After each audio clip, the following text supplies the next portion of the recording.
اس نے نظر انداز کیا. دیکھ لو کیا ہو. اگر آدم کے سامنے فرشتے اللہ کے حکم سے جھکے تو اللہ کے حبیب صلی اللہ علیہ وسلم کا حال یہ ہے میرے محترم دوستو. ان اللہ و ملائکتہ یصلون علی النبی. اللہ نے حضور صلی اللہ علیہ وسلم کو پھر یہ مقام دیا. ہم وقت ہر وقت اللہ بھی اللہ کے فرشتے بھی اپنے حبیب کے لیے صلاۃ و سلام میں مصروف نظر آتے ہیں. یہ مقام آپ کو ملا. اللہ بھی ہم وقت ہر وقت اپنی رحمتیں بیچتے ہیں. اللہ کی فرشتے بھی.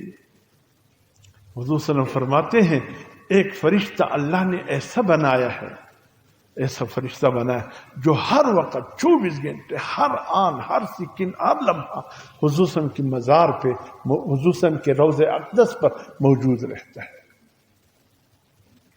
جو وہاں جا کر روضہ عطا پر سلام پیش کرتا ہے حضور صلی اللہ علیہ وسلم خود سنتے ہیں، جواب دیتے ہیں.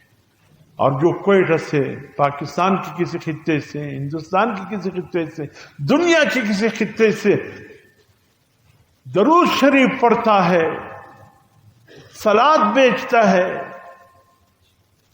اللہ نے اس فرشتے کو یہ استعداد دی ہے.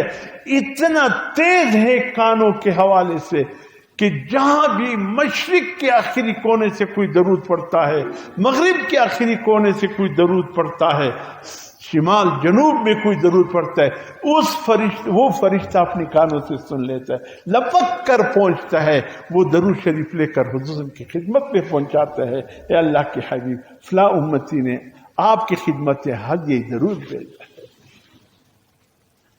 آپ کیا سمجھتے کہ آپ درود شریف پڑھے ہوا میں اڑ گیا؟ نہیں، وہ فرشتہ سیکنڈ کے ایک لمحے میں پہنچ کر وہ درود شریف حضور صلی اللہ علیہ وسلم تک پہنچاتے. اگر آدم علیہ السلام کا وہ مقام ہے، حضور صلی اللہ علیہ وسلم کا یہ مقام ہے.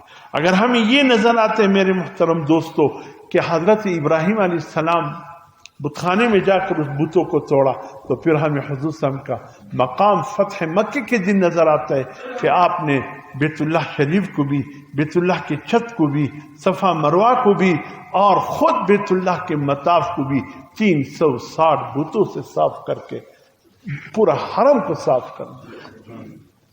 حب البت جو مضبوطی کے ساتھ بیت اللہ کی چھت پر بالکل ملتزم کے ساتھ نصب کیا تھا.